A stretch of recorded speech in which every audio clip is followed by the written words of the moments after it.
Diese Episode wird dir präsentiert von Brain Effect. Du kennst Brain Effect bestimmt schon, denn der Gründer Fabian Völsch war schon 3-mal in meiner Show. Hör mal rein in seine Episoden zum Thema kognitive Leistungsfähigkeit, Nootropics und CBD-Öl. Heute präsentiere ich dir das hochwertige C8 MCT-Öl von Brain Effect. Damit kannst du zum Beispiel den weltberühmten Bulletproof Coffee machen. Ich selber benutze es für Low-Carb-Desserts, meinen Wildkräuterpudding oder als schnelle Energiequelle fürs Gehirn. Manchmal trinke ich es auch direkt aus der Flasche. Das C8-Öl kann vom Körper gleich in Ketonkörper umgewandelt werden. Dadurch ist auch eine milde Ketose jenseits der ketogenen Diät möglich. Die Vorteile sind mehr Konzentration und weniger Heißhunger. Und das Beste ist, als Hörer von Bio360 bekommst du auf das C8 MCT-Öl und die anderen Produkte von Brain Effect satte 20% Rabatt mit dem Gutscheincode Bio360. Folge dem Link in der Beschreibung oder in den Shownotes. Und du tust nicht nur dir etwas Gutes, sondern unterstützt auch noch diesen Podcast und hilfst mit, dass es ihn auch in Zukunft noch geben wird. Bio360. Zurück ins Leben. Komm mit mir auf eine Reise. Eine Reise zu mehr Energie und fantastischer Gesundheit. Ich möchte dir das Wissen und den Mut vermitteln, den ich gebraucht hätte, als ich ganz unten war. Dabei will ich dir helfen, wieder richtig in deine Energie zu kommen. Zurück ins Leben. Hello and welcome to the Bio360 podcast. Eating only meat? Could this be a serious approach to human nutrition? Are you not going to get gout, cancer, or a heart attack by doing this? My today's guest is literally turning the world of nutrition upside down and seemed to question almost everything that we have learned about nutrition until today. He's worldwide one of the most wanted guests for health-related podcasts and shows. And now he is with us on the Bio360 podcast, and I'm going to pick his brain about the carnivore diet. And we're hopefully going to go beyond previously asked questions about the carnivore diet, plants, and nutrition. Please welcome with me, Dr. Paul Saladino. Hi, Paul. Hi there. It's good to be here. Thanks for having me on. I'm really feel blessed that you come really into my show because, I mean, man, you're riding the wave. You're everywhere, hanging out with Ben Greenfield and convincing Joe McCullough that meat is a good thing and a ton of other stuff. I know. It's been a fun ride. It's been a really fun ride. I think it's just getting started. Yeah, and man, you have started something. And you have started a podcast, and I've been following you since a couple of months, very intensely. Oh, that's awesome. Yeah, that's awesome. Thank you. Yeah, my podcast is called Fundamental Health, and people can listen to it on iTunes. It's based in the States, but yeah, I've got my own podcast as well. Yeah. Great. And yeah, as I said, guests in so many other shows. So we have 1.5 hours and I really want to make the best use of it. And so I'm not going to ask you to introduce yourself. Please, listeners, listen to other podcasts. He's introducing himself there. We're going to jump right into the topic. And I want to just I'm doing this for my listeners, of course, but I also want to do this for the international community. So I want to kind of keep the topic carnivore diet brief. In a sense that we kind of go through it and just explain what are really the basics of it and why eating meat and why eating not plants and what could be the issue about it. And then really want to take a good hour into going into a million questions that I actually have for you that are kind of waiting, and I'm waiting for weeks for these questions to ask to you. Are you ready for it? I'm ready. Let's do it. Okay. So, what are you going to have for lunch today? Well, I haven't had breakfast yet. I know. So the first meal of the day will be some combination of breakfast and lunch. I generally only eat 2 meals a day just because of the satiety factor of eating animals. But my first meal of the day is usually fairly predictable.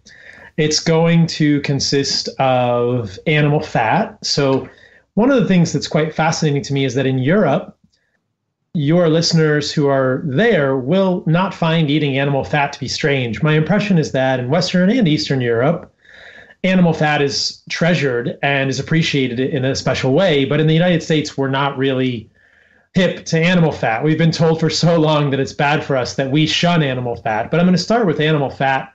I like suet. I like trimmings from grass-fed animals, usually cows, beef. So the first part of my meal will actually be grass-fed beef trimmings, a pretty good amount of fat, and maybe some suet, which is the kidney fat, maybe some other sources of fat from time to time. I just got some really good Iberian pork fat from White Oak pastures in Georgia. So the first part of the meal is fat, and I just eat it raw. I just kind of salt it and eat it raw. Again, that might not be strange in European circles, but in the United States, it's becoming more accepted, but it's rare. And then I'll follow that up with some grass-fed meat. And I don't overemphasize the meat. Many people think of a carnivore diet, as you suggest, and the colloquialism is he eats only meat. But in fact, I'm eating fat and meat and animal organs, and we can go into that as well. But I don't overemphasize the muscle meat. What I'm trying to do with the way that I'm constructing a carnivore diet and the way that I'm talking about a carnivore diet is mimic, to the best of my abilities, the way that I think our ancestors would have eaten animals. And I can do this looking at the fossil record, looking at currently living hunter-gatherer groups. And what we see is that all of our ancestors, whether we're looking at the work of Weston Price or the work of Vilhjalmur Stefansson with the Inuit or other sort of paleoanthropologic literature, our ancestors would always eat the whole animal. So I'm not just going to only eat meat.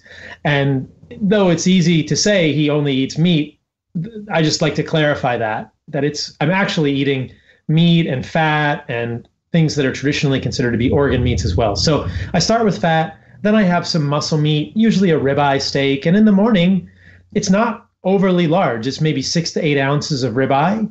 Again, it's grass-fed, and I don't overly cook it.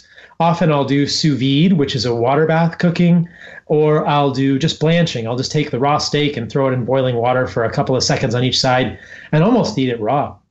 And then I'll follow that with some organs, and these will vary on a day-to-day basis. I rotate them day to day, week to week. I try to get a variety of organs.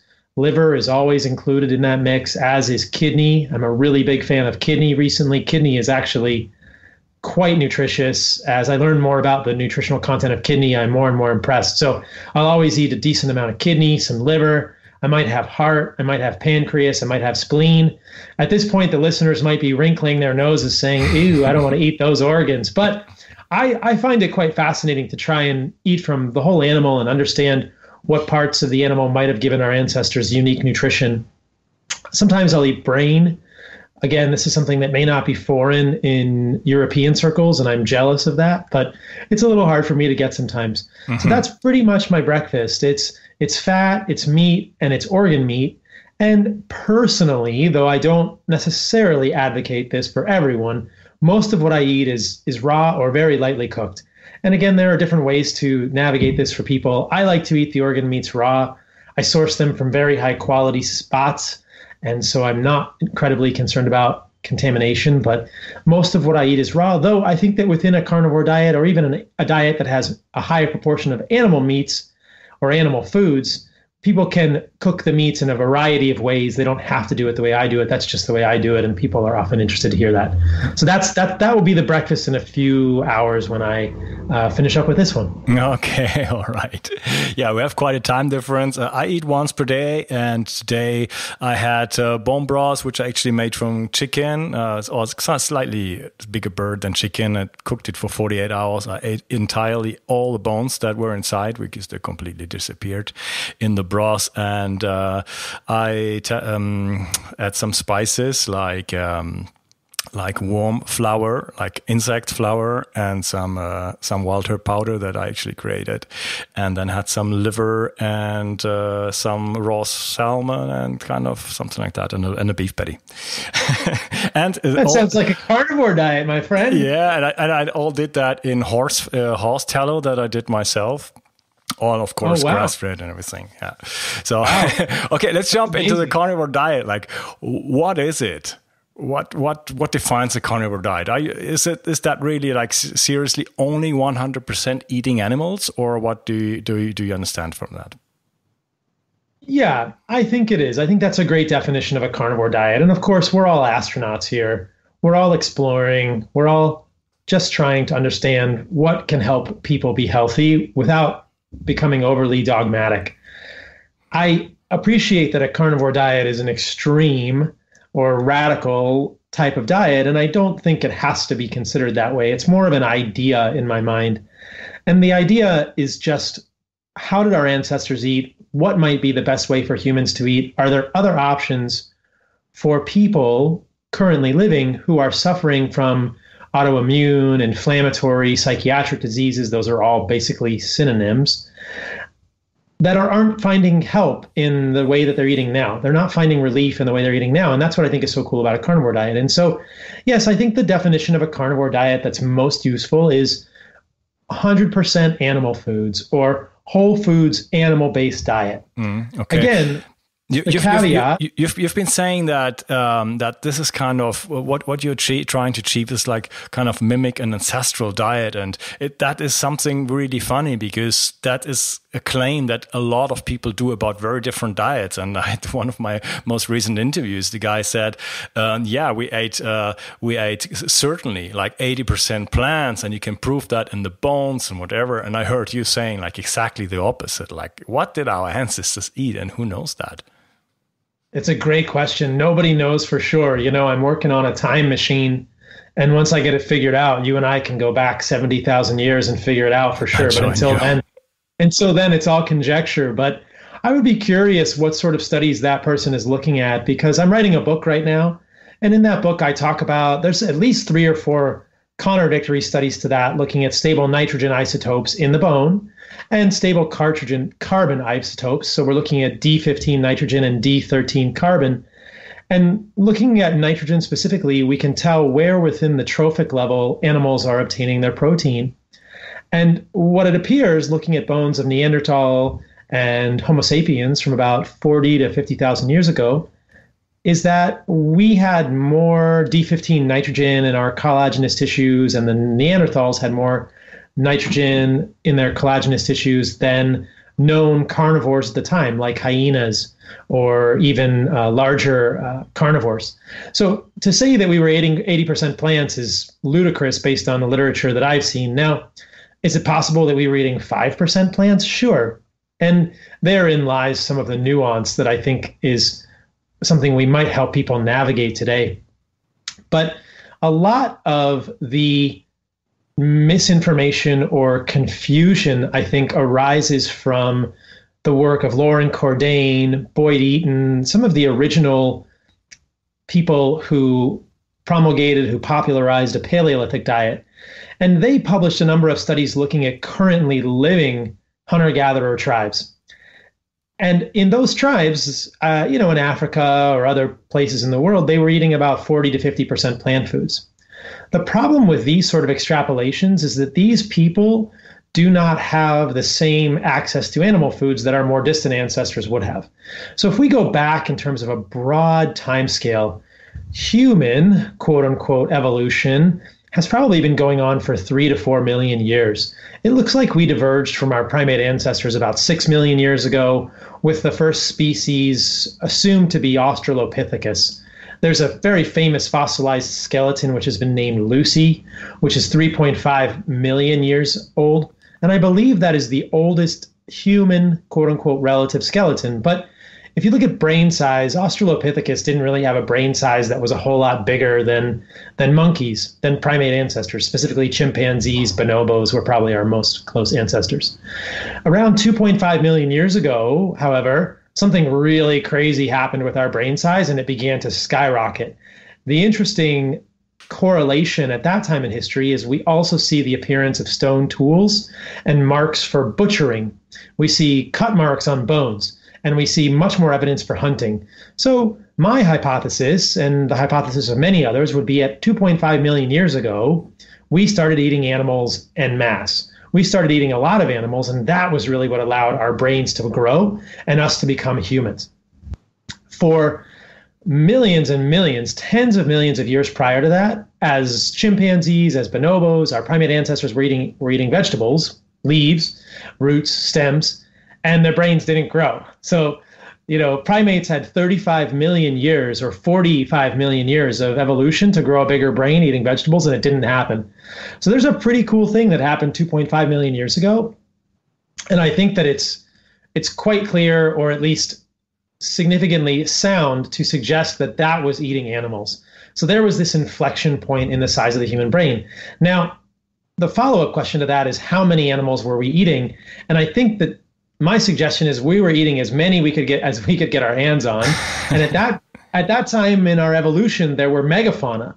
One of my good friends is a paleoanthropologist from Israel, Miki Ben-Dor, and I take a lot of what I think, from his work and the work of other anthropologists to suggest that there were big animals roaming the earth at that time. We're talking woolly mammoth. These woolly mammoth are not just the stuff of picture books and cartoons. They actually existed. There were elephants that were 3 to 4 times the size of the elephants we have now that were woolly and looked like Snuffleupagus. That's a character on an American TV show your audience may not know. But there were big animals that were full of tons of calories and tons of fat. And what has happened over the last perhaps 3 to 4,000 years is that the hunter-gatherer groups living all over the world have been replaced by farming groups and agriculturalists. And we can talk about that transition. But if we study living hunter-gatherers now, they're stuck hunting very small game because they can't hunt elephants. The things that they would have hunted traditionally have been taken away from them. So they're living a life that's what many would consider to be unnatural. And my postulate, Miki's postulate or suggestion, hypothesis would be that much of their diet probably changed because they didn't have access to the same amount of animal foods they could, and so they're doing the best they can. But if we look throughout history, at least in terms of recorded anthropological history, it's pretty clear that indigenous peoples, hunter-gatherers, have always favored animals over plants. We've always favored that. And I think that we would have eaten some plants throughout our evolution, but likely that would have only been during times of starvation or animal scarcity. So that is sort of the contrarian hypothesis, the contrarian premise that I'm advancing in the book that I'm writing, that animal foods are the optimal foods for humans. And there are so many ways that we can expound on that and support that premise. And plant foods are survival foods. And so if we don't have access to animal foods, we might seek out plant foods, which is great because we want to survive. But I really like to challenge the notion that plant foods provide anything unique to humans other than entertainment, that they're inferior for human survival and human optimization in every way relative to animal foods. Does that answer your question? Yeah, kind of. I really want to come back to that point, but at a little bit later point. So you said like brain size kind of exploded when we started to eat animal foods. That kind of raises a question in me, like, are vegans kind of shrinking their brains? Well, I think many people would suggest that could be the case. The thing about veganism, as you may know, is that the majority of people that go vegan go back to eating animals within a few years. Yeah. So, whether or not, if people tried to eat vegan for their whole life, this is my concern with the advancing, growing plant-based agendas, is that they will quickly develop nutrient deficiency and, infertility. So I think the selective pressures against entirely plant-based diets are so strong that vegans are not going to be able to shrink their brains because they won't even be able to reproduce. And we see this, many of these widely known vegans are now turning carnivore or beginning to eat meat again. And the women are saying they became amenorrheic or asexual because their hormones were so messed up. And men are saying that they became sort of asexual as well. So, but vegans, yeah, it absolutely could shrink a brain, and maybe not over the course of a lifespan, but over the course of an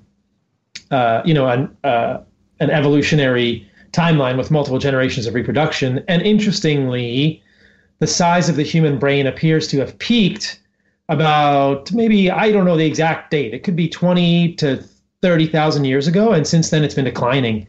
The apex appears to be about 1,500 cc's for the size of the human brain, and now we're about 1,400, 1,350 cc's. So within the last ballparking at 10 to 30,000 years, the size of the human brain has started to decline, and there's lots of explanations for that, or at least lots of potential explanations. Okay, maybe because we had less animal foods available, because we've been eating all the big animals. There's no big animals around, and since we settle in Europe, for example, we kind of moved all the grazing animals like to the east, and we just don't have any. I mean, now we replace them with cow, but then we put them into feedlots and stuff like that.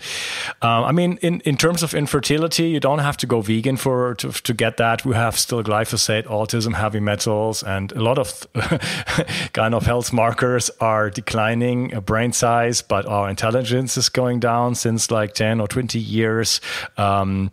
We live shorter lives, and our health span is extremely reduced. So we don't really rely on veganism to do that. Let's jump into the topic. Like, why would I do that? What is the beneficial or what are the main benefits of eating an animal-based diet? You are certainly aware of the fact that our sleep is probably the most important factor when it comes to health and regeneration. A good sleep is key for energy production, detoxification, brain health, and a lot more. The Oura Ring is probably the world's best sleep tracker. It's a tiny little ring that can track your deep sleep, your REM sleep, and even sophisticated parameters like night HRV and body temperature. I was able to identify a couple of sleep-related problems for myself and solve them with the help of the Oura Ring. The ring comes with a built-in airplane mode and does not emit any visible light during the night like some popular wristbands or smartwatches do. I simply love my Oura Ring.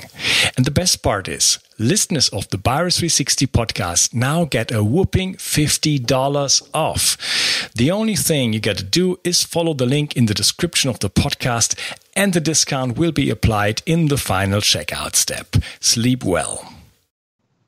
So I'll set the stage with a question for the listener. If someone is interested in health or optimizing, they're probably asking themselves, what is the ideal diet? We know that the fuel you put in your car of your body affects us. It affects the way we think, it affects the way we look, it affects our strength, it affects our libido. Understanding what the optimal fuel for humans is a really intriguing question. It's a very valuable question as well. And so how do we even define what is an optimal human diet? And I'll advance a suggestion. I would say, without qualifying what this diet is, I would say that for me, and the listener can accept or reject this suggestion, an optimal human diet would be a diet that provides us, humans, any individual, with the ideal, with optimal, or with the largest amount of bioavailable vitamins and minerals without any of the plant toxins, without any toxins. I shouldn't even qualify plants because I meant to leave it vague. But so an ideal diet would be a diet for a human that can provide all of the vitamins and minerals in the most bioavailable forms without any toxins. And the listener can define that however they want. Obviously, I have a bias and I have a dog in the fight. And when I think about that, there's a lot to unpack. But I would suggest that a carnivore diet is the best answer to that question, that a carnivore diet, that when we really dig into the nutritional science and the biochemistry, not with opinion, not with anthropologic conjecture, but with nutritional science, biochemical analysis of nutrient bioavailability and sheer numbers of vitamins and minerals, animal foods are the clear kings and queens of this realm. And when we look at toxins, plants are riddled with toxins. And so if we were able to eat all animal foods from a variety of sources, from a variety of parts of the animal to get all of the vitamins and minerals we needed, they're extremely bioavailable, and we exclude plants, I believe we've satisfied that metric in the best possible way. That's just my answer to it, but that's what I think. So that is the answer for why do we eat a carnivore diet. because in my opinion, it provides everything that humans need to function optimally without any of the toxins found in plants. Yeah, okay. That is really an interesting part, the toxins in plants, but I still want to push that a little bit for later in the discussion. Let's talk a little bit more about the meat and also some concern. I said in the intro, like people would say, like, you get gout from it. I just talked to somebody who had gout, and he was like taking off his doctors from eating meat. And also, what about cancer? And maybe we start jumping into some of the usual concerns about it. What about the raising mTor? People that criticize the carnivore diet or any diet high in meats would say, like, okay, but you're going to have cancer because you're going to activate mTor, and that is an anabolic pathway, and that's leading to overgrowth in the cells and the cancer cells, and so you're going to die of a young age. Yeah, again, this is a misunderstanding and a misinterpretation of the data. So in an overly simplified paradigm, there are two pathways in the human body that compete in an anabolic and catabolic fashions. We generally think of mTor, or the mammalian target of rapamycin, as an anabolic pathway. And the competing pathway is the AMP kinase pathway, which is the adenosine monophosphate kinase pathway, AMP kinase pathway. Again, that's a gross oversimplification of a very complex biochemistry. But for the purposes of this discussion, it may illustrate what we're trying to clarify for people moving forward. We need mTor. Getting rid of mTor completely is a very, very bad idea. And this is actually quite an interesting point that I was able to speak with Dr. Joe Mercola about. He had many of the same concerns, and on the podcast I did with him, we went into this in detail, and I'll recapitulate that for listeners here. We know that we need mTor to be triggered, and there are a few things that trigger the mammalian target of rapamycin. One of those is exercise. So anytime that someone says you're going to over-trigger mTor and you're going to get cancer, you say, well, it's not that simple. Are you telling me not to exercise? Because exercise is going to trigger mTor. So mTor can't be all bad. And the other things that trigger mTor are insulin, and leucine appears to be one of the other triggers of mTor. So leucine is an amino acid. Now, how does mTor get triggered? mTor is a tyrosine kinase. It's a signaling molecule in the cell downstream from cell surface receptors. The cell surface receptors that will trigger mTor, or there can be intracellular receptors that can trigger mTor. One of those that people think about is IGF-1, but the insulin receptor can trigger it as well. So on the cell surface, we have IGF-1, which is insulin-like growth factor 1, and insulin doing it. Well, let's just think about that. In cell culture studies, the biggest trigger of mTor is insulin, not leucine. Leucine does trigger mTor, but leucine triggers mTor in a less robust way for a shorter amount of time. The surest way to trigger mTor all day is to eat carbohydrates. So I'm not sure what these people are suggesting when they're saying you can't eat meat because you're going to over-trigger mTor.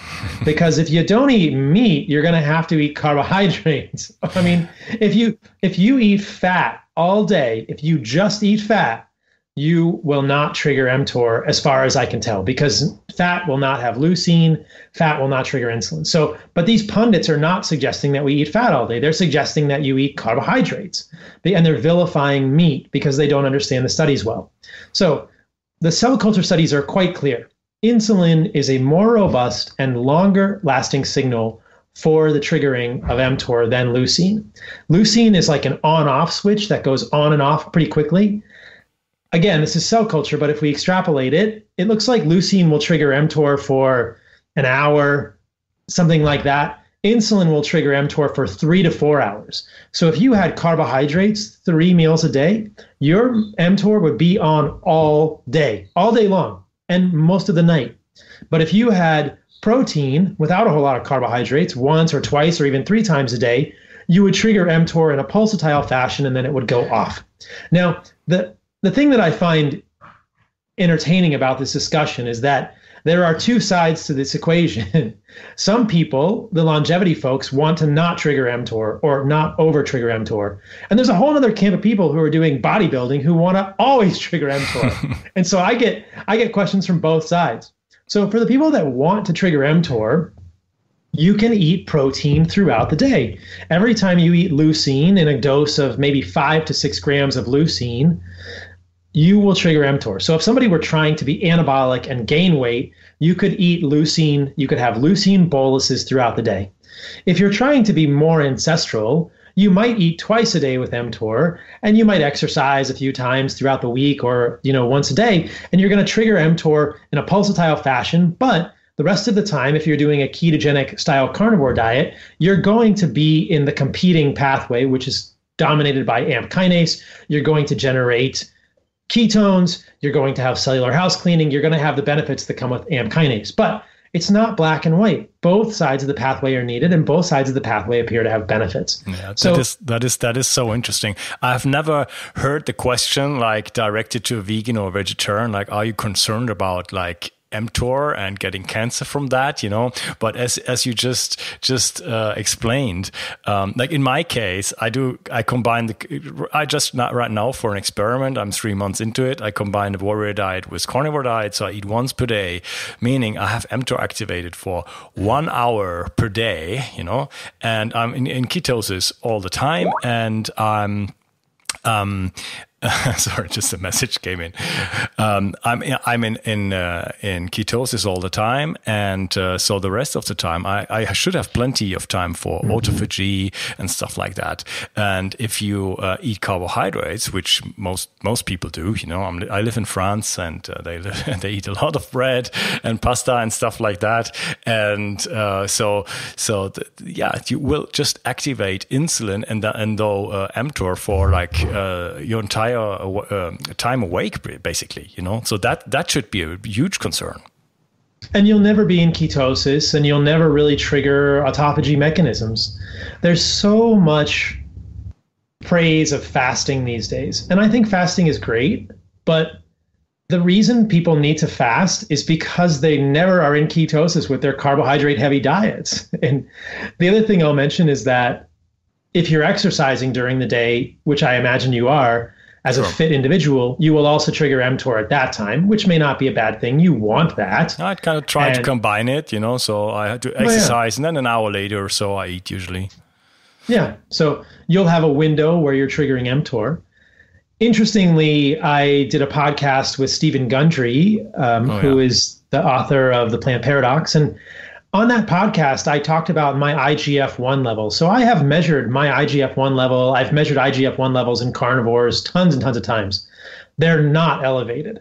In fact, they're usually below the mean. The Z-score is a measure of the standard deviation of a marker relative to the mean. And the Z-scores are often negative 0.5, negative 0.6.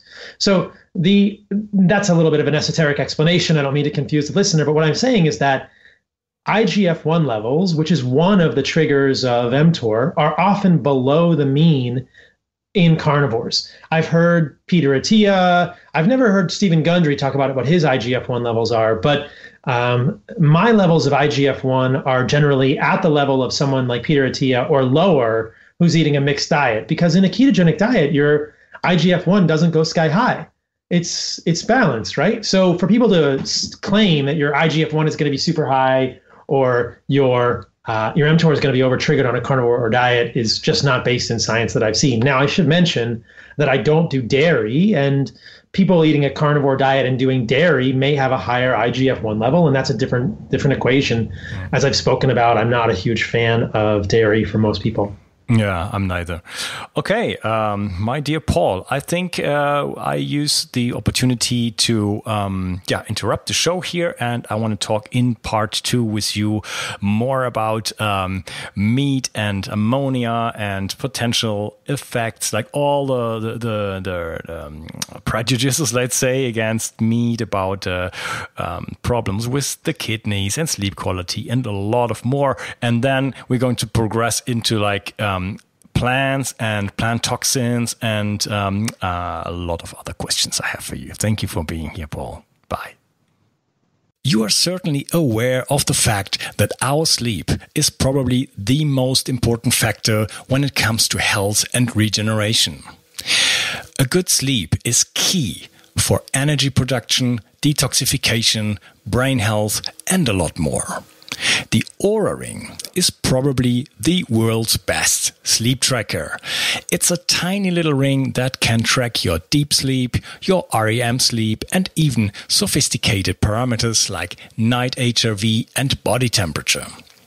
I was able to identify a couple of sleep-related problems for myself and solve them with the help of the Oura Ring. The ring comes with a built-in airplane mode and does not emit any visible light during the night like some popular wristbands or smartwatches do.